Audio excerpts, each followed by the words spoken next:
to R&J's. Big special thanks from them, from the Aaron and Austin Show, for stepping up and being an official sponsor. We really love having them around. Probably some of the best whiskey selection in town. Go check them out over there at Douglas and Hillside. Tell them Aaron and Austin sent you. The Aaron and Austin Show is brought to you by Slow Coast Studios, Wichita's home for EPKs, live recording, podcasts, really any audio-visual stuff that you might need. So we want to welcome a new sponsor to the Aaron and Austin Show, Mopigs. Yeah. Great people that got all the cool vintage toys. Like, they really have the coolest stuff, and he comes across a little bit of everything. He has, like, literally vintage video games all the way down to, like, loose action figures. I mean, you got to go check out their store. They're over at 833 Northwest Street. They're in the old game exchange there on West Street. Killer selection. Great people. Go check out Mopigs for sure. Get with PK Pest Management for all of your pest control needs. 316-305-7108. For any termite inspections or anything under the sun, we'll take care of any problem that you have. Sacred Leaf is Wichita's favorite CBD store. They grow their own fields out in Colorado. They make a lot of their own products. Stop by, see Nikki. Tell them Aaron and Austin sent you. The Cowboy Inn is Wichita's favorite neighborhood bar. For a great patio, great service, great vibe, check out the Cowboy Inn just south of Central on St. Paul. We'd like to welcome a new official sponsor, Whiskey Dicks. They just signed on. It's a great bar. Me and Aaron love it. We love to get our old fashions there. They got happy hour from 3 to 6 every day. So make sure you get out and support Whiskey Dicks, a new official sponsor of the Aaron and Austin Show. The Aaron and Austin Show wants to give a huge shout out to Eddie at Wichita by EB. Go check out his podcast, The Editorial. Check out all the stuff he's doing for food trucks. He releases a list of where the food trucks are going to be. He releases a list of where the bands are going to be playing. Just an amazing dude. Go support him. Find Wichita by EB. Support him however you can.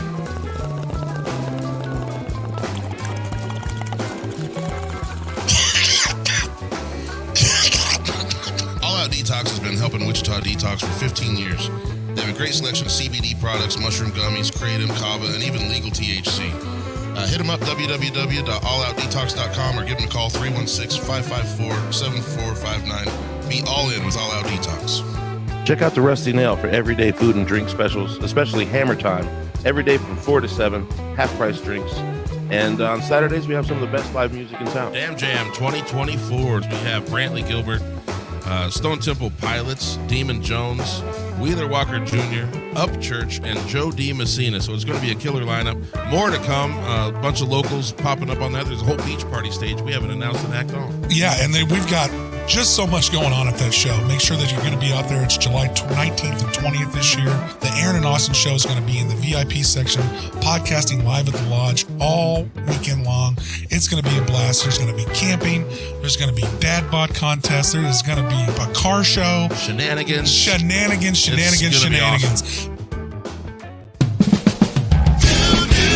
Aaron and Austin made a show. It's fucking awesome. If you like fun, then you know where to go. The Aaron and Austin Show.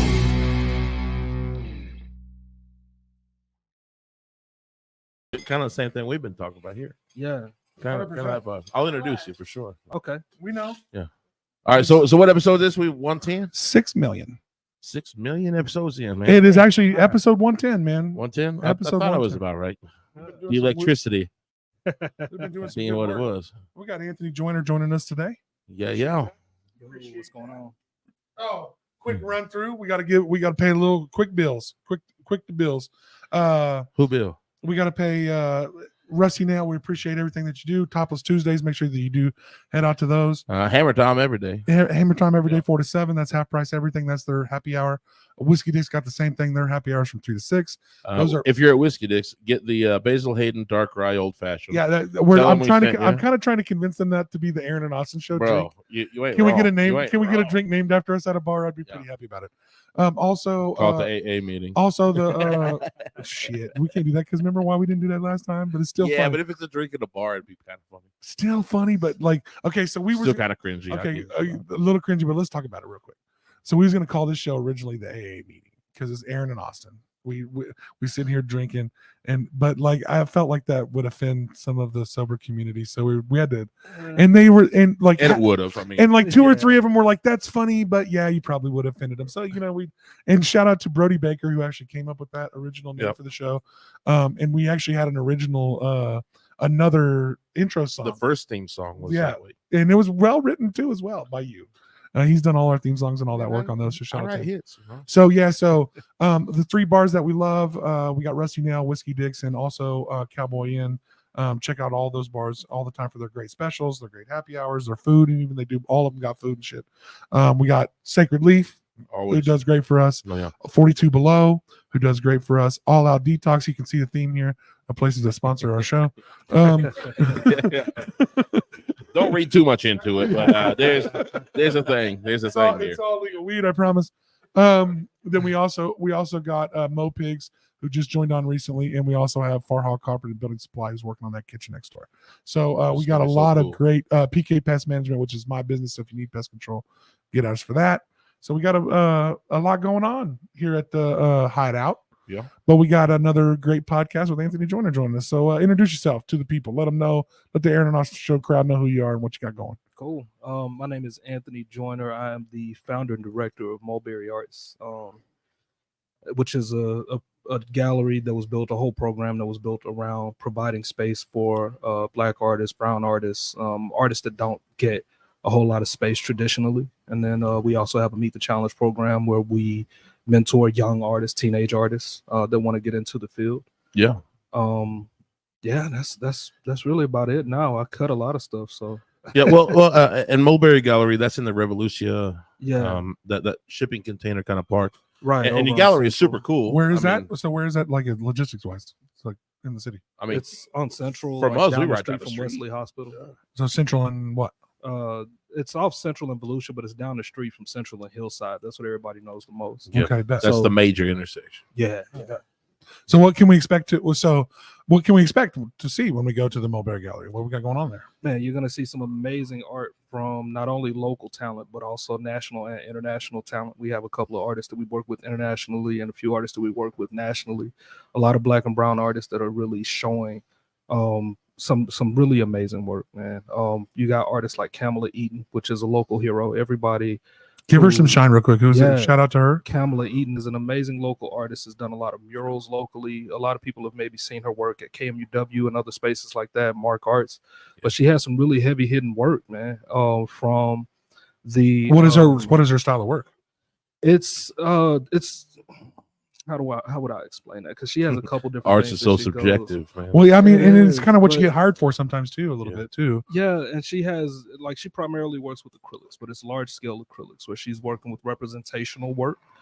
But she also has a State of Mind series, United States of Mind series, where she talks about like who she is at this particular moment in time. Like So how she got to do some. feels as an artist. So as she a got to do woman. some like stuff that's more geared towards her passion. Yeah. So Nice. she's a really heavy hitting artist. Wait, hook us up. Let's get that interview going too. So what's what's her name? Kamala Eaton. Oh, that. Anyway, you can keep going. You'll also see a couple artists that we work with, like Sheldon Draper, which he draws a lot of influence from artists like Basquiat and Picasso, and you can see where he studies a lot of them and a lot of his work. He'd be a good person to interview too. He's a really cool dude. But his work, a lot of people that see his work say it tends to remind them of like it's almost as if they're looking at the music that's being played. So it's I like that. very interesting. Yeah. Oh, nice. Tasha Longnail is on display right now. A lot of people know her because they see her almost speed painting online. Oh, and they see what she paints a lot of. So explain does a lot speed of painting to a little bit. commissions. Who doesn't know? People don't know what that is. It's where somebody will set up in front of a group and they'll paint, and it's almost like as if they're painting extremely fast for what they're accomplishing. And you see her, and she has this. Is that kind of almost like really at the end? It's like, refined. wow, oh, that's what the picture is. Absolutely. yeah. Kind of similar to some of those where like they flip the fucking painting upside down. at the end. It's like upside down. They be throwing, they're throwing paint at the I've canvas. seen that. Yeah. I've seen that. They're throwing paint. I've actually booked a couple of those artists at a couple of different events that I've done. But no, I mean, how does your brain work to fucking paint a picture upside down? it's crazy. Let alone like even some of that like splash fast painting, like you. That's what I was hoping you were talking about. Yeah. Like, that is really interesting art. What they come up with towards the end of that. I mean, that's pretty fucking amazing shit. We got one fly that hates our guts in here today. Yeah. Motherfucker! I swear he's grown 2 inches every time he comes by. But Annie, kill that thing. so like, how do you keep these artists funneling through what you got going on? How do you find out about these people? So a lot of these artists come in off recommendation. I get family members or somebody like that that'll come in and be like, hey, I didn't know that this place existed. Right now, we are the only gallery in Wichita and the surrounding areas that has any Black ownership or any high Black representation. Like there is not another Black art dealer. There is not another Black director or curator in Wichita and the surrounding area. This is why it was so important to start the Mulberry Gallery. Exactly. I mean, because I really. saw that lack of representation. Is that what led you to start this thing? Absolutely. Did you go, hey man, we're not being represented in this? We're not, and even not just here in Wichita. I'm not going to say it like it's just here in Wichita. I want to make sure people understand That is Midwest. likely a national phenomenon. it's not No, only until you get to national, but more, it's a you know, worldwide.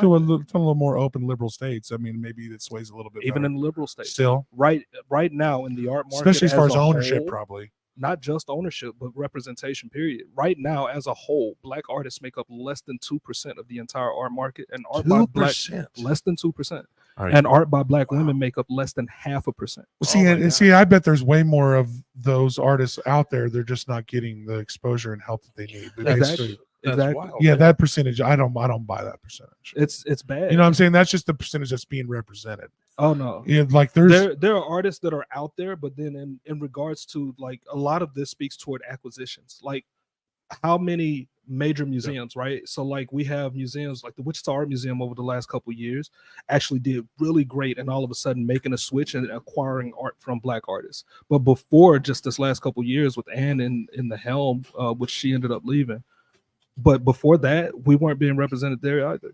The reason that I started Mulberry was because I saw that lack of representation. And then I went through a lot of galleries and museums, and I just simply asked the question, why is it that I don't see art that looks like me up on the walls? Because Right. that was a huge question. well, why don't you have Yep. art that represents everyone Exactly. That I feel like represents every- anybody should yeah. be able to walk into their local and see museum. something that especially in America. And Yeah. and Well, in find America, that's what we're all about. Is all of us. It's Mhm. all of us in this motherfucker together. That's so like you should be able to go into any area of the country, because any area of the country we're all in this together. You should be able to see something that gives Yeah. you some inspiration to be an artist yourself. We're all in this together until I feel excluded. Yeah. You know what I mean? Yeah, Like, no shit. you know what I'm saying? Like, it's a really convenient thing to say, but And it's it's not also- real sometimes. It's also not a very easy thing all the time, right? And I talk to Yeah. people about that all the time. Representation, especially for people that have been disenfranchised for so long, is not always easy, because to some people representation means, well, I'm going to set up a corner over here to make sure that you guys get Right. shown, right? And that's not representation. Not it, representation is representing me Infrastructure. at the exact same level that you're representing everyone else. Yeah. Right. So that's proper representation. So one of the things that I saw when I did go into some of these places is where they would have a corner set up for these Black artists that they brought in, and it's like, hey, we have some Black artists in our collection. Take a look at that. And it's like, Yeah. okay, but out here, where you guys are showing all the time and everybody has to walk by it, why don't I see us right here? Right. And that's one of those things where it's like, oh, well, you're asking for more than, I mean, you should be happy with what we're giving you. Yeah, And it's fuck like, that. no, Fuck that. fuck that. Yeah, fuck So that. when I built Mulberry, it was literally me going around asking a lot of different places why not, and then also going around asking the artists, okay, what are the things that you see as the problem? Like, I don't want to just come in, because I'm from Mississippi, I'm not from Wichita. You know what I'm saying? So I don't want to just come into a new city and say, hey, you know what? I got all the answers. Come talk to me. Right. What I did was I actually went and talked to a lot of different artists here, and I asked, like, okay, so what are the problems that you see and how can I help?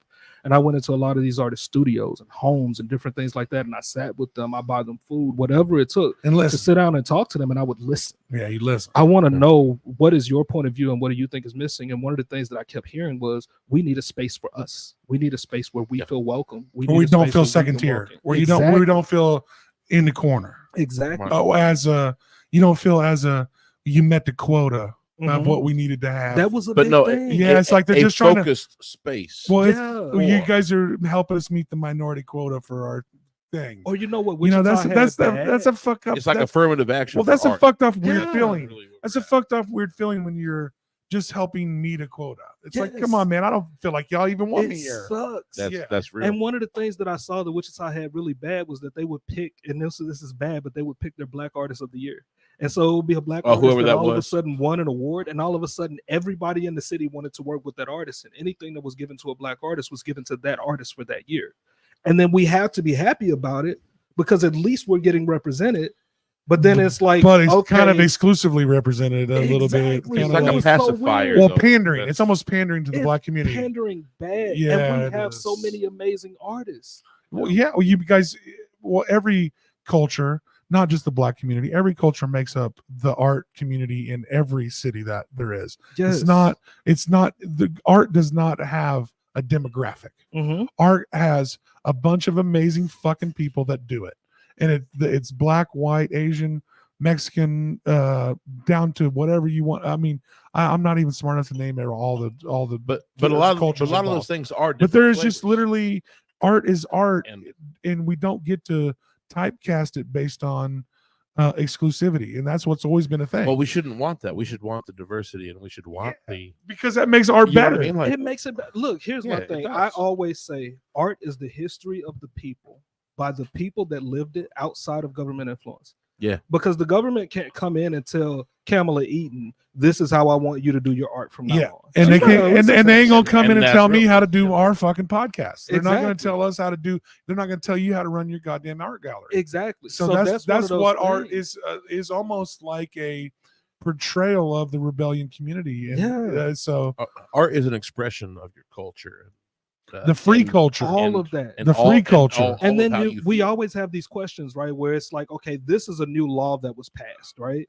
And it's like, oh, this is what this law does. And that's what's going to go down in the history book. But what art does is it allows people that experience that law to say, this is how that law affected me personally. Yeah. This is how that law affected the people that I know personally. And when that goes up in a museum 150 years from now, when people look back at studying this, instead of just studying the papers that they toss out in the history books, they get to look at this artwork and say, oh, okay, this is how the people actually felt about this. Right. It's These a were much the more changes that it made representative for the time people. capsule. Exactly. Like what you're saying, it really is. Exactly. Like so much more representative. The art really speaks more to the free community. Mhm. It really does. And But it at the doesn't- same time, I do want to provide a little bit of a way out.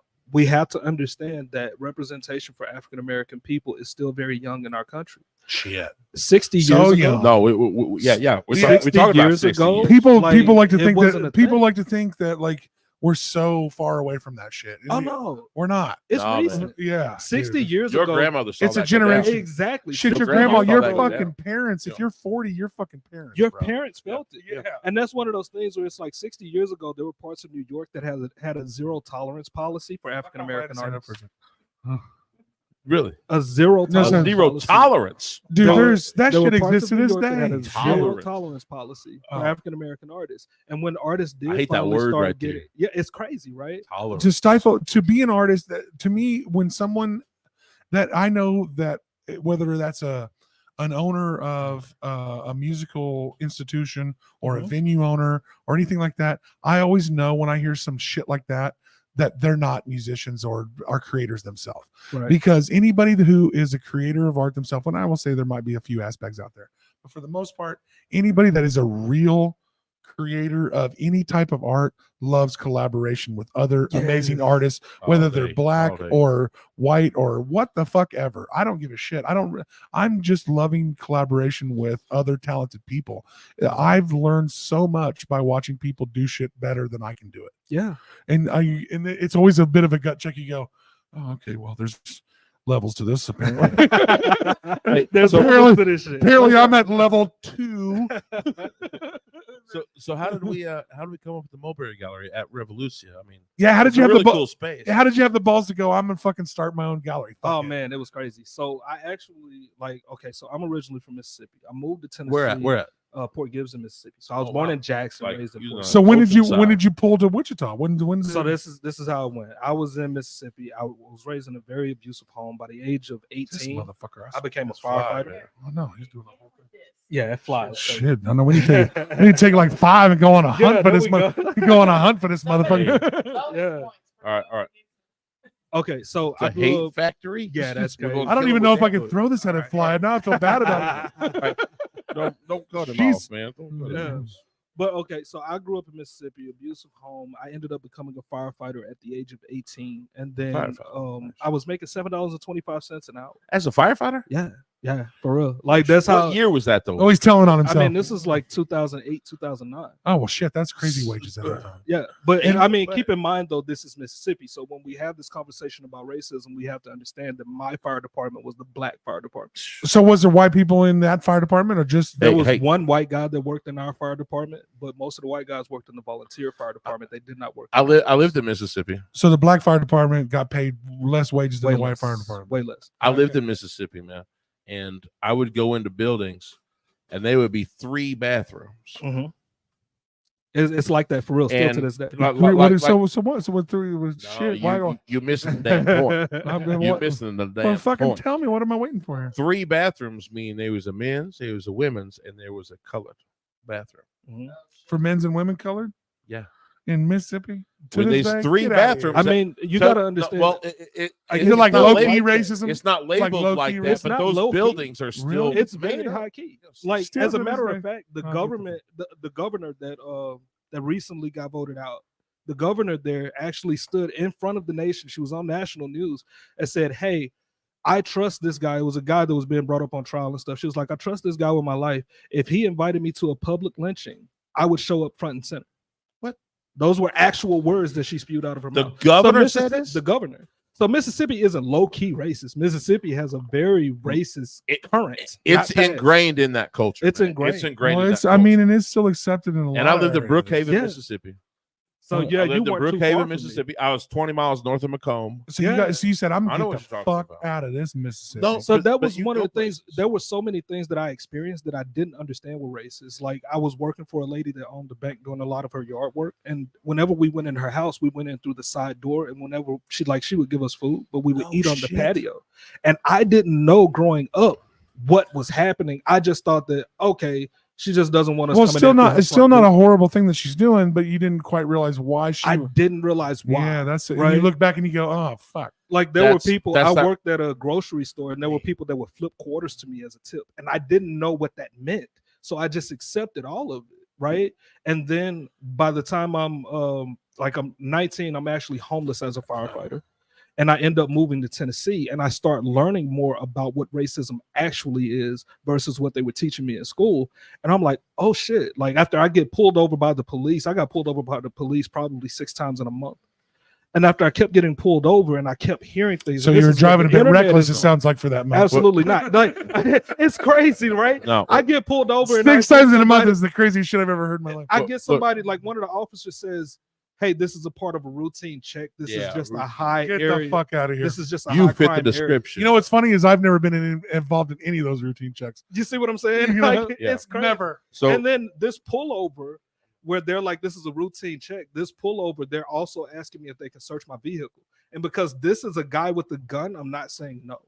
Of course, you can should say search my no. vehicle, We should say no. but I'm 19. I don't know. You know what I Well, and you don't Yeah. want to invite, Yeah. and you don't want to invite that confrontation. But that's part of it, man. Right. Well, they That- got that- you that's scared. part of it. Well, they got you And- scared, and I'm not gonna lie. Even me, as a white dude, a police has to search my vehicle.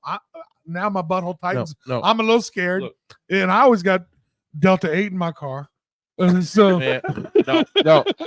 I want you to think about it this way, man. I want you to think about it this way for a minute, okay? I will. Like you talking about being growing up in Mississippi, man. Right. Okay.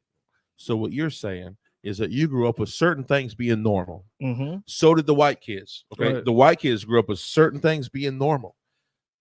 The most racist shit I can think about down there, after being down there and seeing it, is these interactions going off and nobody knows the difference, but it is racist inherently. Yes. Okay.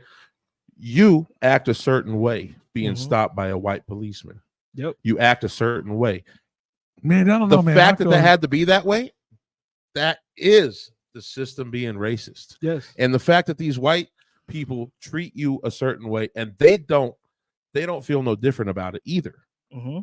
That is part of the racism. That's It's inherent racism. Well, They it's don't like have nothing against indoctrinated into you. the They don't have culture. nothing Right. against you. They They just think taught it's that way. normal. It's Yeah. cultural. Yeah. And that is the problem. They might have in- removed in some Mississippi, verbiage, man, but they ain't yeah. changed nothing. I lived in Brookhaven, was Mississippi, crazy. 2 years. Yeah. And I've seen this, go down. White people not even knowing. Well, no, That- white people that- are oblivious, They, man. but well, they don't know real they persecution. don't Because this feel is my they don't world feel and This is racism. yours. This is where you grow up. They This don't is where feel I Well, live. racist. there's They like we act out grew of up in that a whole place. different world.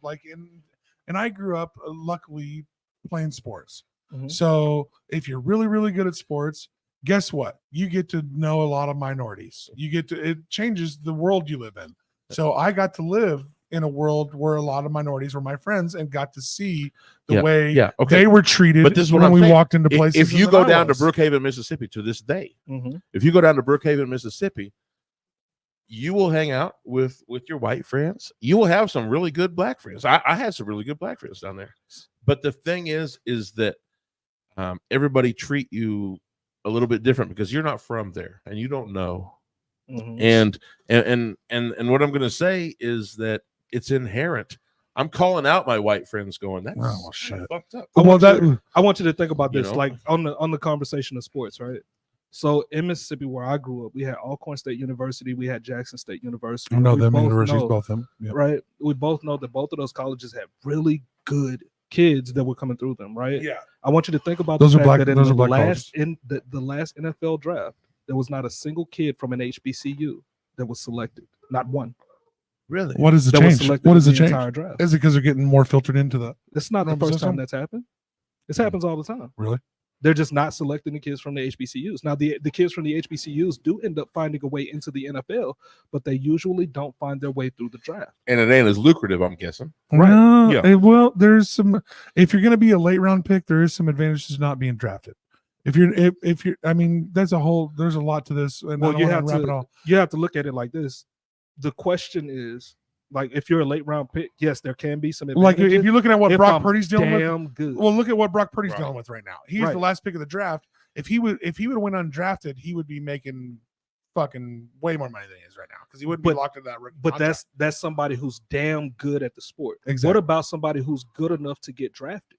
just good enough to play. Yeah, Just just good good enough enough for the to league get out minimum. there, Good enough right? for the league minimum. Yeah, Right. basically. They don't even get the opportunity now No. because they're not being considered at the Exactly. same level.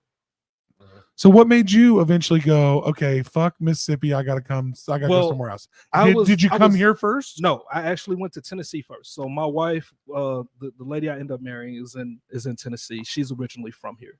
So I ended up moving to Tennessee. I want to be around my family that's in Tennessee, and I experienced everything that's going on there. And I'm like, damn, like I really have to stay. I don't want to go back. Right. I actually went up to Tennessee to visit first. Tennessee's not a I decided bad I want to place. go back. No, Tennessee's Tennessee pretty cool, man. Yeah, Tennessee is pretty fucking cool. It's I'm a not gonna lie. lot fucking better than Mississippi. No shit. Mississippi Like- pretty poor, man. Mississippi is It's pretty like poor. the Yeah. difference between Oklahoma and fucking Kansas and a couple others. Like Tennessee's a lot cooler than Mississippi. It's a lot fucking cool. There's a lot more to do, right? Yeah, And then I have I family started that lives Mississippi, there. but I'm not a fan. Right. So I have family that lives there. So I decide, like, I'm gonna go back. I'm gonna quit my job as a firefighter. I was also working a second job at Walmart. I'm gonna quit that. And you Like, got your girls. I'm who's got a already little, homeless there anyway. when you So, got like, and you got your girls who got a little bit of. well, I hadn't met her yet. When I made the decision to move, I had not met her yet. I was Okay. just moving up there to be around family, and I'm like, man, there's so many girls here. Like, It's better. I'm in here. It's yeah. better. It's better. So then I end up getting introduced to this young lady that does art. And I'm like, damn, like I'm really feeling her, we vibing and everything.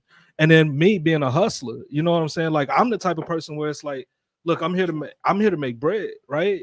And I see her art and I'm like, man, people will buy this. And she's like, man, nobody's gonna buy my art. Like nobody wants to buy from me. And I'm like, let me show you. Right. It took me about 3 You believed years. in her. It took me about 3 years to get her to So let me did sell you her believe art. in you as a salesman, or did you believe in her art? Both? It was both. What did you believe in more? Her art was good enough. I believed in at First, the time. well, I know I can like as a salesman, I get into this debacle a little bit. That's why I'm asking you. Yeah. Is like sometimes as a salesman you can sell anything, Mhm. but I try to not use my powers for bad. Oh no! As at a the time, salesman, didn't I care. got to believe it. I got to believe it. Hey, we all the have time, I to. didn't We all care. have to believe that we're doing good. Well, Or we Yeah. wouldn't well, do it, I right? want. Like, Well, I'm not gonna lie to you. I can sell bullshit to a lot of people, but I try my hardest to always believe in right. what I of said. course, man. Yeah, Oh, I try no. to. I At try the to. time, I'm not even gonna lie to you. I'm the type of person I love to tell the truth. At the time, I believed more in my ability to sell than I believed in her as an artist. Exactly. But at the same time, I understood the market and I understood just looking around, like and doing everything that I was doing. I'm like, man, I don't see any black people selling art. Like I know a couple people that I work with. Like I ended You up felt working at a call underrepresented center, for sure. and I was like, it wasn't even at the time. I didn't understand underrepresentation. Somebody killed that mother. At the Go time, to hate book. You almost got it. you almost did. Damn. At the time, I didn't He almost understand ninja'd the it. whole underrepresentation thing. I just knew that I didn't see a whole lot of black people selling art, so I'm going to try and sell some art. And so, after about 3 years, she finally gets me to let me sell. I finally get her to let me sell her art. What We kind of art started did she do? going, Give your at wife the a shout time, out. She was doing cartoons. Cartoons? At the time, yeah. We were doing reproductions of like Mickey Mouse, Daisy Duck, Daffy Duck type stuff. And a lot of teachers wanted it. And I would talk to a lot of expecting parents that were building their nurseries. And I'm like, hey, look. And I did something. This is something I always talk about. And every woman that I tell this is like, hell no, you better not ever do that again. But I would find women at Walmart that were buying baby stuff or that looked like they had a baby bump. And I'd be like, hey, it looks like you're going to be building a nursery soon. Would you like to buy some art? And so women now, like even my wife is, So my you a wife hustler. at the time was like, don't you ever do that again. Did you get it? Maybe. I kind of feel like you knuckled it up, you little gypsy. I think I got one of the little ones. I But don't think I got that. so you was just like, hey, I'm gonna hustle this. I was just hustling. Well, it up. that what I would say to you at that point, you do believe in her art pretty hard there. Oh yeah, I believed in it because I knew it was good. But Well, I at the knew you- same time, it was But like now, but if you're willing to cold call somebody in a fucking department store, I'm gonna say that you are also you highly believe in your salesman skills. yeah. But you gotta have some commitment to that art a little bit. Oh too. yeah. And then what ended up happening was during the time I was doing all of this, like I was working as a contractor for the military, and I ended up like reading a bunch of books that really put me on the path of sales, and I wanted to go into real estate. So you we got one bought you our want to first pimp? home. You got a book you want to pimp? That Oh man, it was, I could tell you a few of them. It was Think and Yeah. Grow Rich. I know a lot of people hate that book, but I mean, you got to I know read the that book. book and understand what's there. I listened to it on audio. Oh yeah, I did that too. I ended up finding That's how I audio. listened to it. Yeah, that's how I listened And to it. all the time I was at work, I literally cut out music for around 2 years and didn't do anything but listen to podcasts and audio. I would tell people that collections. do drive around, your music is there forever on your platforms.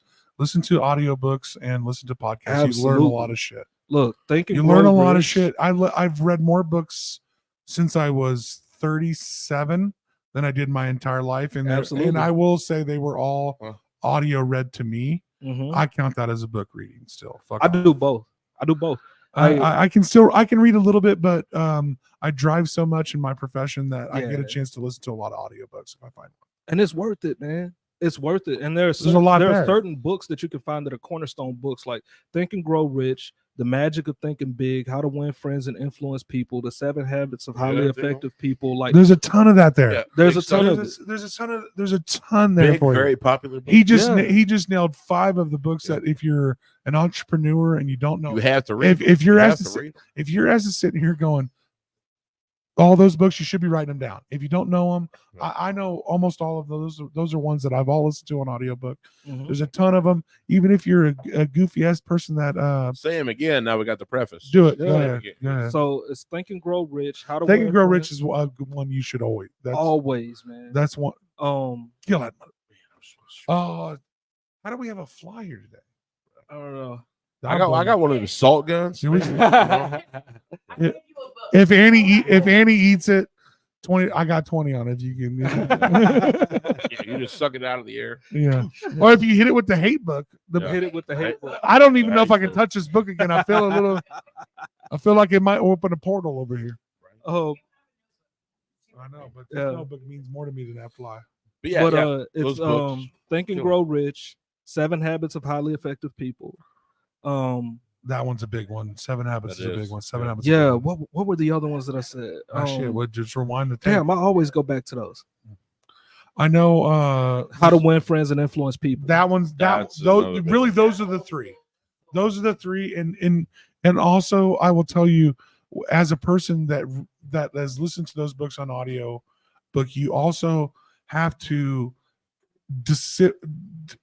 figure out how that information works for you. Decipher Yes. how that information works for you. That's very important. It's not a clear cut do this. Mhm. It is take your personality and adapt it to how you interact with human beings. And Well, there's it a lot of helped that. to change my mindset for one, because I grew up I grew up in a very religious home. I had to have a job at the age of 12. Like I always had a job, but at the age of 12, I had to really step up and take care of my house more, because according to the Bible, the way my aunt would say it is, Jesus studied from his father how to be a carpenter at the age of 12.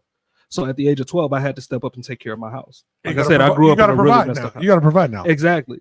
So with that being said, there were a lot of things that I thought I understood. Like it was, I need to go make money and bring it into my house, and that means getting a 9-to-5 job. What those books did was give me a paradigm shift where it was like, okay, it's not about how many hours I can work in a week. It's about how much money can I fit into these hours. And that was something that really changed my mind. And they also changed my mind about what money was. I always thought money was this green stuff and these coins that we walk around Yeah, with. you didn't have a real understanding. I never really understood. Well, you don't it. understand. Sometimes it's crazy. Well, even as yeah. even as a 40-year-old man, as I am today, sometimes finances will throw me a curveball even to this day, and you go, "Oh, I didn't realize that type of wealth existed. Like Yes. that type of that type of thinking is, I didn't realize that I'm still kind of on the, blue collar way of thinking. Yes. And like I didn't realize the investment way of thinking sometimes. And Exactly. you go, shit. They didn't teach me this on purpose. And then networking. Networking was major. When I learned to talk to people. That's what changed it for me. Yeah. See, that's what changed everything for me. It was when I started networking at an unbiased, relentless pace. And that's why I love Aaron, and that's why almost everybody that comes on our show, and just like you, we have a bunch of people that were willing to network at an unbiased, relentless pace. We're willing to learn from our peers, Yes, share with our peers, be a part of this community, be a part of. Did you get it? It's on your head. I wanted to go. I would have took it. I would have took that take one motherfucker. for the team. I would have took it for the team. I just wanted to hit you in the head so bad. But I didn't. But yeah, you're right though. What it took was an unbiased, relentless passion to get better at everything, and it took I don't understand why we always wait so long for it to finally get there, but I think what we do as a collective, it makes us all better. So that's what always made it easier for me. The collective always works better. That's how rich people do everything. Yeah, that's No what one person the buys good a old boy fucking system. That's never. What been we that need way. to do is Yeah. extend the good old boy system past just white people. Yeah. The good old boy system gets to work for all of us we need to come together under a different. because we're banner. all good old Yeah. boys. If you work for me, I work for you. I best scratch your back. We all work for your. We work for your promotion.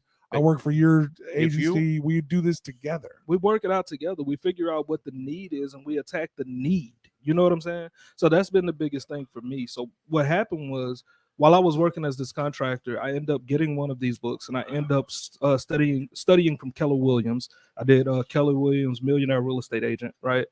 And I ended up becoming a real estate agent and just learning a few things. Now I washed out very early because I did not understand all the things that I did not know to ask.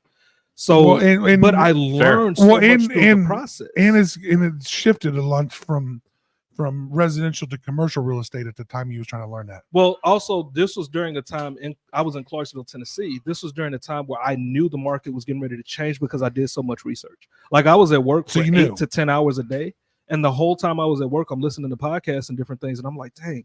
I'm listening to people talk about all the different changes that happened in different parts of the world, like Georgia and other places, and I'm like, I see that happening here. Like Hancock is building a tire shop over here, but there's another developer that's building a residential area over here, and there's another one over here building one.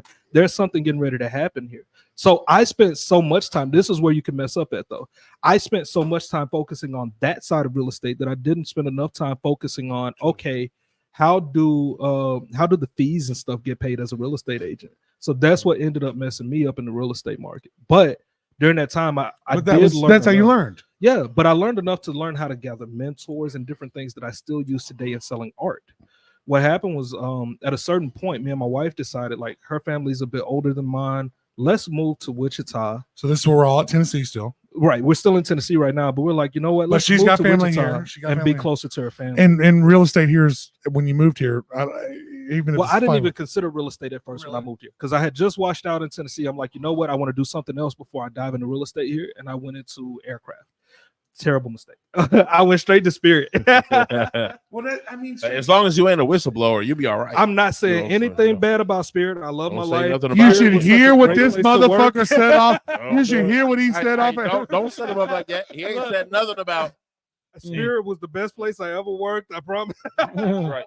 They actually funded this podcast. The most well-oiled machine, given the best quality products. So, then, like, while I'm working at Spirit, I also end up meeting this lady named Janice Thacker, and I got to give her props because she was doing pop-up markets for Black artists here in the city, and I ended up learning a lot from her. So I would go to work for anywhere from 8 to 12 hours, and then I would get out, literally go home, take a wash up and change my shirt, and run out with Janice to the next art show before I can come home and actually take a shower and go to sleep. So I was working anywhere from like 12 to 16 She started hours a investing day. into the art community here in Wichita. Yeah. And Well, she was that's- really huge. And now a lot of people probably know her. She's the short, older lady with the I know locks. she is. Yeah, she's Janice she's such a sweet old lady, but she has more energy than any kid I know. So I'm following Janice around and I'm doing these pop-up shows and different things like that. But I'm starting to notice, because I'm still studying, I'm starting to notice there's a problem. Why is it that every time we come into one of these spaces, we get a weekend and then we're told to leave? Why are we doing pop-up markets? Why are these pieces laying on the Where's tops the of installation? tables? Like, there's something wrong here, because this doesn't look like that. Well, And there's- that's where my questions Yeah, start. Same across the board. Yeah, I Right. mean, again, we're looking for art equality, Yes. and And still, keep in mind, still at that time, I didn't know that I was looking for equality. I was still studying like what it meant to be an artist so that I could help my wife be an artist. I was really just focused on selling her work. and how Yeah. how does that translate when you're in a new city? When I'm in a Too. new city, I'm still just looking around for people that want to buy her work. Yeah, I'm yeah. doing This is pop-up part of- vendor market. yeah. This is part of what I'm saying about that And- Mississippi, like Who the inherent racism. and Yeah, who that is you've grown up in. who is You don't know to look for that. and who I is don't our, know. I who- know, man. who was our boy that's on the same struggle that was on our show? What you talking about? That was part of Muse Entertainment that rented a place upstairs. Anthony Dozier. Anthony Dozier. I know Anthony Anthony. Dozier. I actually got I love Anthony Anthony, his man. first interview on the news when I built Mopigs. He is another great artist. And Yes. he's an amazing story, man. Yeah, Past- fun. yes. Well, Past he- his art, he's he a did a great sh- story. Story is he so did. amazing. Well, we have a podcast with him. Go back and check it out. Oh, y'all got to go back. If they did an interview go with back. Anthony, Yeah, we you did. got to go back and It was You a, have it to was, listen It was to a it, well. man. It was a well put together. There's show. a lot there. There's a lot there, Yeah, man. he was a lot of fun. Him being put aside because of his speech impediment. Yes. You know what I mean? Him being put down. What are y'all worried about? It's on the other side of his mic right now. I mean, the other side of his Bap head. him on his head. Yeah. Go ahead. Bap him on his head. Stay still. Stay still. All that fly be playing with you. Nope, Oh, now no. go to the other. Hit it. Ah! Damn it. All right. Hey, that was a pretty good pin throw. Hey, Can I- I'm not going to discount Anthony Dozier because of a fucking flight. But what I'm saying is that guy has a story. He has a hell of a story. Man, he was there a friend of at the Aaron Rodgers show, grassroots love it. of this problem. Like you saying, racism, overt racism Mhm. in the South go back not that long.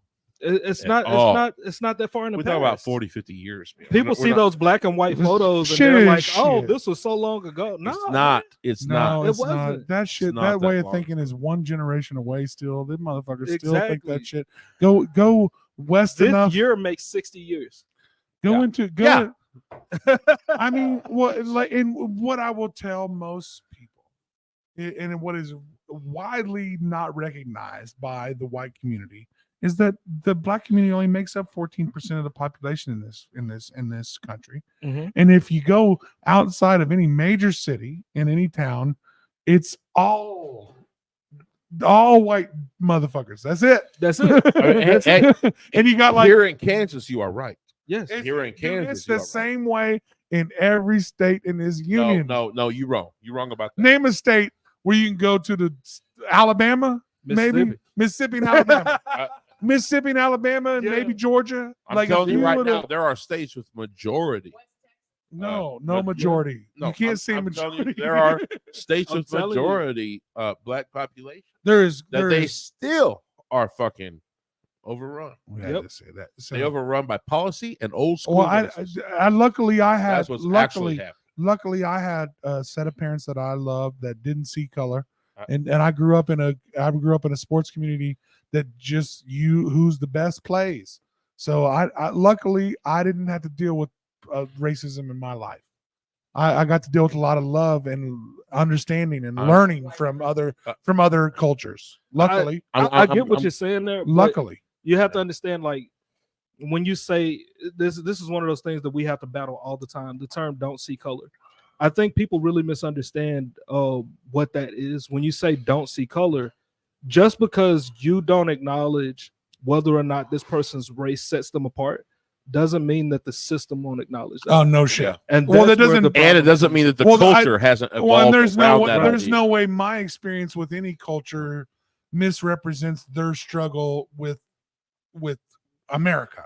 You know what I'm saying? Like my experience is my experience. Luckily, I'm Yeah. a good dude, so all the people that I met I are want good to- people to me. But that I want doesn't. to- I don't want to misrepresent my experience. With what No, America you're is. right. But I'm just saying, like, I guess what I'm saying is, like, you have your experience. Oh, You I think I have, got that. Oh, you might have got the pecker nap, but not the fly. yeah. But what happens is, like, we all live in kind of our world and what our environment has created for us. 100%. But those people that are around you have to gravitate toward a different pool.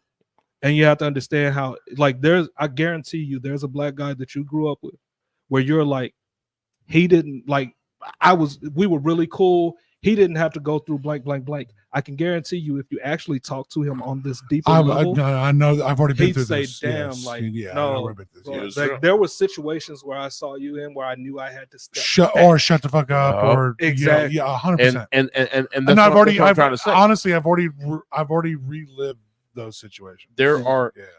that Well, the is older you get, the smarter you get. The like you said, that's the part of the ingrained. It's ingrained. Right. It's not you- racism. that we the older you perceive get, as you racism, learn. guys. You learn.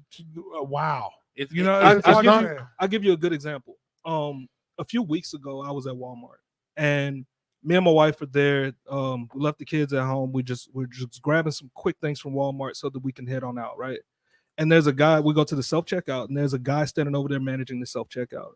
As I'm clicking, going through scanning my items, I notice he's like over my Watching you. shoulder.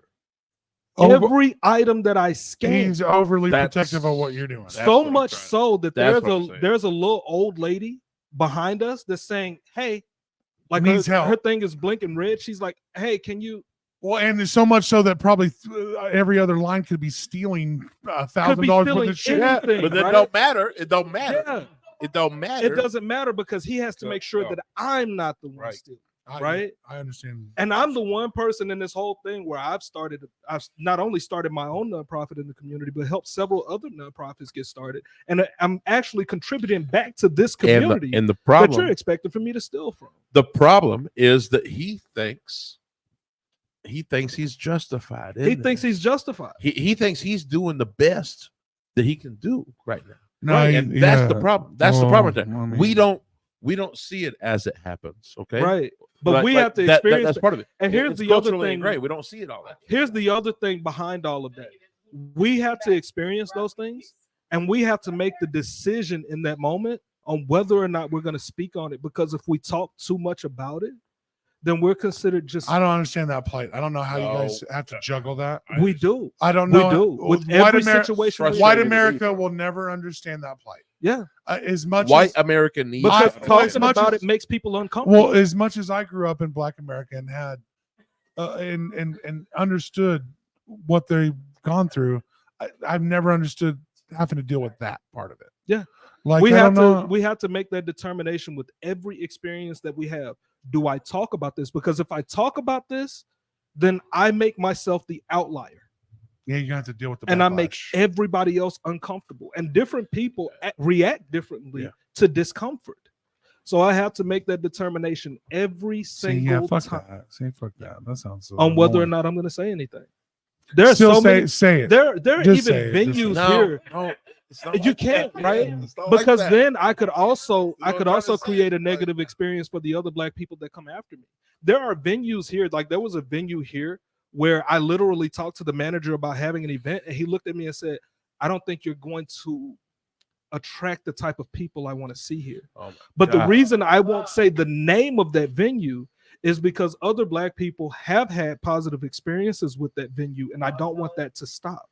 We tried to have Yeah, a we tried to have we tried to have a we tried to have a Humble Greatness Studios event here, and the fucking whole city came down on top of us like a goddamn building. Like literally they came down on us. No, this is what it is. This is what it is. Bro, okay? you know And, what No, happened. I know what happened. I know exactly what happened. Okay. Detective Knowles, he handles the entertainment licenses around here. Okay. Right. He is part of a special investigations unit.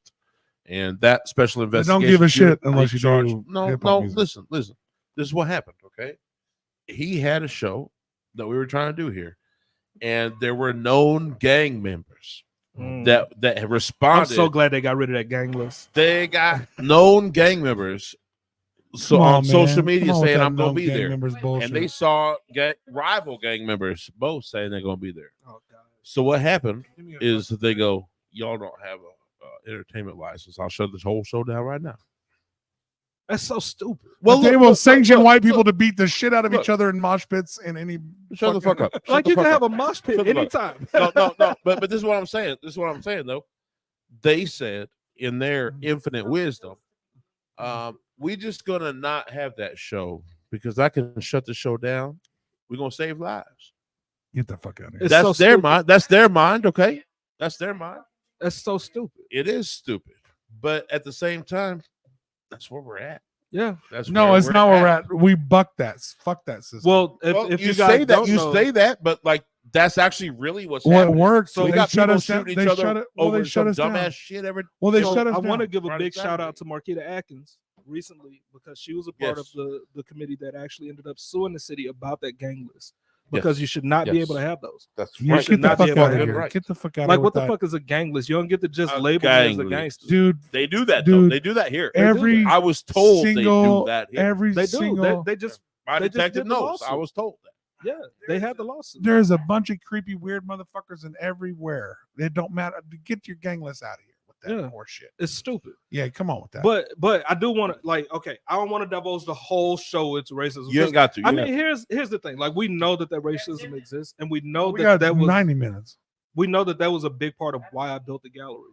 But another reason that I built the gallery was that I gained the understanding that there was not a traditional art market that existed in Wichita. That's Now, that's something a lot of So people can I fight ask- back on me on. So can I ask, as you as an artist, because I saw that you studied photography a little bit. I did. So is that your art that kind of brought you into representing this, or No, like- it was really just selling Dominique's work. It was selling my wife's work. Really? Like me going to school to be a photographer, I really did that to go to school alongside her, and we did some photography and different things like that. But I don't practice photography still to this day. Like, but it's you got a not little bit something of that I eye really- for it. But I you're- did. Yeah, I got a little bit of an eye for it, and it helped me. Taking those classes helped me to understand art a little bit more. yeah, It helped me to be able to talk about art a little bit more. make you a little more invested. Right. You derailed it, man. Get back on your. Are you good? Mm. But like the racism was a part of it, but I wanted to make sure that like there was obviously more to it.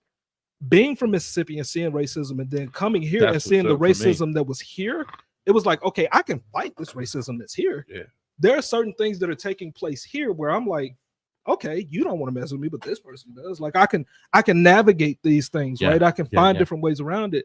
And so I'm like, okay, cool. I talk to all these artists, I talk to all these galleries, and I see where the issue is between them. Okay, now I end up doing my first pop-up, and it was in an open studio space. So you kind of figured out how to bridge the gap a little bit. Yeah. When I Yeah. do that, though, that's where I figure it out, because I start inviting artists, different Black artists, into my studio and just allow them to build. And then I see people coming in and they're like, oh my God, I haven't seen art like this here in the city. I don't know where to find art like this. And I start getting Yeah. excited because I'm like, okay, this is where it begins. Well, you that bo- found, and you that found bring- a niche, man. Well, you yeah, found a niche, and that brings that and a collaboration that we beautiful- talked about. And that brings Yes, a bunch because of- I'm bringing in so many other artists, and then That's I end what up it is. partnering with Armando Miñares when he does Melanin Fest, and I do a pop up there, and I'm like, Melanin What is that? Fest. I love tell it. them that. What is that? so Tell us about Melanin that. Fest only happened once. It was something. So we where- we're working on another one. we hope to do another. We hope to do something Let's else go. like that. But what happened was, like, back in the day, they used to have the Black Art Festival here in Wichita, and since we didn't have that anymore, Do they still not do that at McAdams Park? no, they don't do that. The They Black do. Arts They do Festival's- Juneteenth. That's Juneteenth that you're Okay. thinking about. Okay. That's not the Black Arts Festival. Well, there Festival was is a way Black different. Arts Festival. We got to only do Previous. one. We Yeah, gotta There only was, do but one? before Years ago. Juneteenth, yeah, I remember the Black Yeah. Arts Festival that used to be at. It was a big hit. Right? It was a big and they deal. ended That up was a going big deal. away. And so all of a sudden, like, they're doing this event over there to raise awareness for dang it, why can't I think of it? That's bad that I can't think of the name of the Well, venue right Juneteenth. now. Or Well, no, it wasn't Juneteenth. Gordon It's- Parks or No, uh, no, but what was the name of the space over there? There was a space that was built where, like, it was a theater, And we Dunbar. Dunbar Theater. Dunbar. Dunbar Theater. Dunbar. So Thank they're you, thank raising you, Aaron. awareness for Dunbar Theater. I was just waiting. I was like, Dunbar I was like, Aaron, gonna I'll pop figure back. He's gonna know it. Yeah. Dunbar just gonna pop back. Yeah. So we end up going over there. They're having an event, and then Armando Mignarez gives me a call, and he's like, I want some artists to come out. We're gonna have a Melanin Fest, and it turns out so great. And I'm still like, okay, so there's a way to continue to bridge this gap. There's a way to bring things back and forth, and that's when I start looking for a gallery. And then I end up, like, again, at this time, I'm looking for mentors. So I go to Harvester Arts. You're like, how do I start? He's like, how do I start a gallery? How do I start a gallery? I don't know. Like, how the fuck do I do this? Yeah. I'm reading the book, and this book says all you need is 4 walls. Well, obviously, I got them. Well, obviously, that's not enough help, that's asshole. not enough. Got about When it 8 comes walls. when it comes to my Okay, tax okay. information, I that need 4 a lot walls is more, not- right? And so I end up, like, I go to Harvester, and Harvester is doing this thing that they do where, so many different artists come in and we get to collaborate, talk to one another, learn a lot every Tuesday. And so I go down and I do their program, and they're like, hey, you need to talk to a guy named Mike Ramsey. And so many other people are telling me too, you need to talk to Mike Ramsey. You need to talk to Mike Ramsey. I'm like, man, who is this Mike Ramsey guy? Oh, let me meet this motherfucker. Let me meet Let's him, go. right? And so I'm also getting word from other people where they're like, I don't like Mike Ramsey. I'm like, okay, well, I'm gonna go figure it out myself. I'm the type of person. I'm a very real person. Well, I always think if I'm You gotta dealing with find out for somebody, yourself. if I they're gotta find out for if they're myself. big You gotta find enough, out for yourself. I always think if they're big enough, I should hear somebody. You don't tell me who I Exactly. shouldn't talk to. You don't tell me who I shouldn't talk And to. so I end That's up not real. developing a I kind of want to one-page- hear somebody tell me they suck. Right. So I developed this one pager. I take it down to Mike, and he looks at it, and he's like, okay, I see what you want to do, but you're gonna have to work on that. It's like I'm asking him to be my mentor and look at my one pager and maybe help me build this gallery. He's like, nah. Not gonna He happen. big time Jello. But see, here's what he did though. He told me different things that I should go back and work on. And again, growing up the way that I grew up, it didn't offend me the way that people thought it would offend me. Right. To me, I took that and I was like, okay, Okay. he just gave me That's it. some real shit. Well, That's it. if they're right, it shouldn't offend you. Right. If somebody tells you some shit, well, And he was well, right. Aaron's done this to me. And- I've had and people. You don't know what it is, man. And Like, you- Yeah, I don't want to yes man. What in you my just face. go is you go, that's- you go, you're fucking right. All right. Yeah. I'll do So that. I go, took that goddamn one it, prove pager it back. to me. Okay, you're Prove it to fucking me. right. Show You're me, fucking put it in right. my fucking hand. And, well, especially somebody that's been there, then they know. You go, Absolutely. you're, And once they do that, I'm like, yeah. Like there's no Okay. way all of these people are talking about you and you're not worth something. So hit me with that basil. I end up taking my one pager back. I rewrite that motherfucker with everything that he said. And then I set up another meeting with him. And when he takes that meeting, I'm like, okay, cool. He's like, all right, bet. I got a space I want to show you. And so he ends up showing me. Well, You guys- he put I you was through actually- he put you through a weeding out process. Yeah. Are you gonna come back? Are you gonna come back? Are you gonna come And back? I loved him for that because he's been my mentor since that point, and he's taught me so fucking much. You know what I'm saying? You gotta respect that. He really was like, okay, how much do you want this? Right. Like, okay, listen to my little bit of fucking And salt. it still wasn't even done then. Yeah. Even then, he showed me a venue that I could potentially go into. He listened to me. He ended up having weekly meetings with me. And I kept going back and forth with him. Keep in mind, at the same time I'm doing this, I'm working at Spirit Aerosystems, and I'm also going back and forth with the different artists in the community so that I can keep trying to get them more opportunities as well. Yeah. Right. So I'm going back and forth to him, and he works with me. And he tells me, man, look, it seems like you got too many people in your ear. You need to figure out what you want. Oh shit.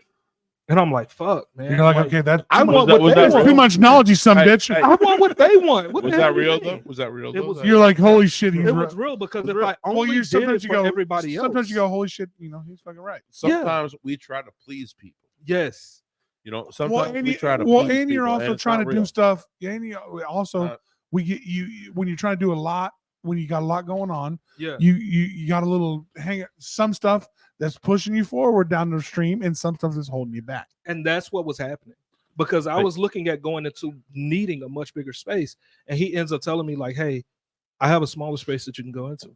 And so that's when Fidelity Bank also steps up. And that Big was shout out to the, Fidelity Bank, that was the space at Revolution. the space inside Revolution.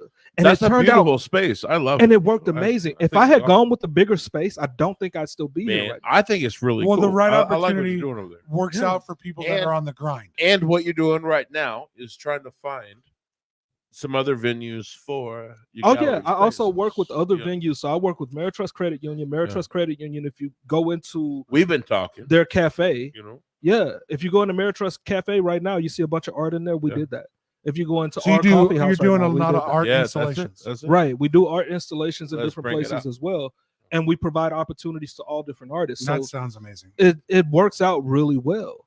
And having that smaller space allows me to venture into these different things and figure out how can I best help these artists while also helping to make sure that I can thrive. Small is beautiful, man. Small is beautiful. Small is It worked out so manageable. amazing. Well, it's simple. Yeah. Yeah. It's simple, and And I mean, think about it. Like, I have artists that are sending work from Ghana, and I have another artist that I'm talking to that we're probably going to get work from the UK. And I have another artist from Australia. so quick. You know, I know you don't have to go into everything, but quickly break down how do you find these new artists for your installations? I have a lot of artists. like how do right you now. find these from Ghana and all? And these how places? can we support you? Yeah, How like do we support and how Yeah. can artists reach out to you to be, whether they're minority artists or not? How can they reach out to be a part of your installations and stuff? So Like, give if us you a bunch want of to stuff. be, if you want to be a part of what I'm doing, all you have to do is send a portfolio to info@mulberrygallery.com. There you go. I go through and review that all the time to make sure that I'm up to date on what new And you're artists. the are sending administrator things. of the Mulberry Gallery. Yes. Yeah. So you send anything, it's coming right to the. It's right to It's the source, coming guys. directly to It's me. coming right to the source, guys. It's coming directly to me. So it's info@mulberrygallery.com if you want to be a part of it. You do not have to be a black or brown artist to be a part of what I'm doing, because even though the gallery is dedicated to black and brown artists, we do still provide a lot of representation for other We're here artists. for as well. everybody. We're here for everybody. So I we're want to here make for sure everybody. we all thrive. Yeah, I You mean, know?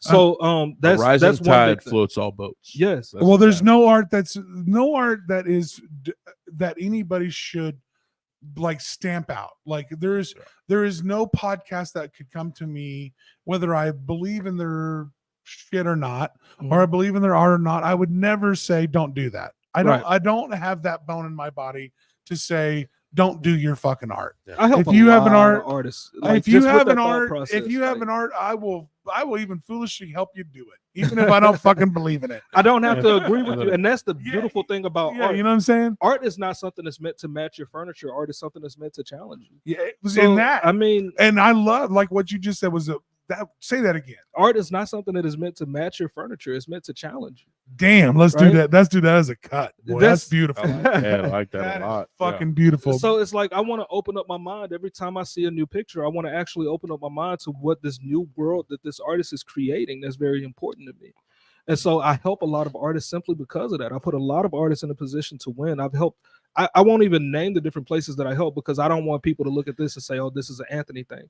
I just know that there are different things that have popped up in the community that have happened because I'm like, okay, cool. I want you to go talk to this person, or hey, I'm going to set a meeting with you and this person. You always need I wanna somebody make sure we thrive. who knows the avenues. Right. Somebody who knows the avenues. Aaron's one of these guys. You're one of these guys. Like in the music industry, art industry, I would tell you, as you artists, you beautiful people, reach out to these people. They will help you. Look, Absolutely. I love the shit out of Anthony because he is a voice of the cusp of art. Mhm. You're on that edge of art. And I love to challenge people. Anybody that's And- willing to open a gallery just to say fuck it in this Yeah. town. No. And That's so- You're on beautiful. the edge of art, and that's why I love you. You know, Okay. like you have done great things here in this community, breaking the molds of what is art here. I think Yeah. one of the things that helps me in that though is that I'm a very honest person. I course. love Objective. like course. for me, I'm very you're objective very and objective. I'm about And telling you're the smart. truth. And, you're And fucking so smart. for me, I'm like, there are certain times where like you'll see me go on Facebook Live, and I know there are artists that'll look at what I'm saying and they're like, I hate that he said that. We But I'm have okay some with very that. real conversations here. Yeah. We have some Nobody very hates real anything that I conversations say. here. And I'm good with that, but And I I'm also all right do, with that. Too. Yeah. I just shit on dogs for 10 minutes earlier. So There you go. But here's So I know here's your pain, another brother. thing though. In addition to doing that, I don't just do that to artists. When we talk about the fact that I was on the Arts Council, I did the exact same thing. If you go back and listen to the recordings of me on the Arts Council, I pissed some people off. Well, I'm We glad have you to did. change I'm things. glad you did. We have to change things. I'm glad you did because of what he's trying to say. And If you didn't, you just playing into what they're doing. Right. And you, it was you're it wasn't perpetuating a thing that already been done. good. Right. If you wasn't pissing people off, you just going on. And Yeah. Aaron's right. Aaron. That's not where we're. And trying to be. I follow his That's lead all not the time. art. Okay, you understand? That's not art. Yeah. Like art is supposed to change dynamics, move minds. Not Let's follow the go. status quo. Let's not follow exactly status quo. Let's Yeah. not do that. Let's move forward progressively. And that's know. again, when I talk about why I built Mulberry, building Mulberry wasn't just about providing a space for the artists of color. That's the primary point. But it was also in the fact that there are so many things that happen in the primary art market here in Wichita, just in what goes on in the exchange of art here in Wichita, where it's like, where does the city put their money? This space also needs to be something where artists can come and grow. It's just for artists. It's for artists to come and grow. It's just where straight does up the for city artists. put their money? Exactly. The straight up what it is the Mulberry Gallery is for artists, and the fact that we're talking, or we should just be happy that there's a black-owned gallery. We're gonna have to dip out here pretty soon. So we can make everybody's fucking goofy brother feel comfortable. But I'm glad that we have other people starting to own galleries and other people starting to own the culture, so we can move past that bullshit part. I am happy to have Mulberry Gallery in this town. I'm just happy to have anything that's fucking anybody that's passionate about anything. Anybody that's passionate about anything. I don't give a shit who you are. Happen, man. We're talking about art, man. Like, and art is good. Art is always in my eyes boundaryless and limitless. Can you look at a painting and tell me if that was a black or white artist? Can you do it better? Can you just do it better? Can you make a cooler song? Can you make it cooler? Whatever, we'll do it. Who gives a shit? So let's always. Anthony, I love you, man. Anthony, Yes, Anthony, what a great episode. Hey, we'll do another one whenever you got a lot of shit going on, because it seems like all the time. Let's just always constantly moving. Man. Let's just keep an open dialogue. And I will say, absolutely. And I That's will all say, I want. That's all I want. Anything going at the Mulberry Gallery, send it to me or Aaron, and we will. I want an open dialogue about reality. We'll promote it. Thanks, Anthony, for coming on, brother. Yeah, no problem, man. I appreciate you guys for having me. Hey, thanks.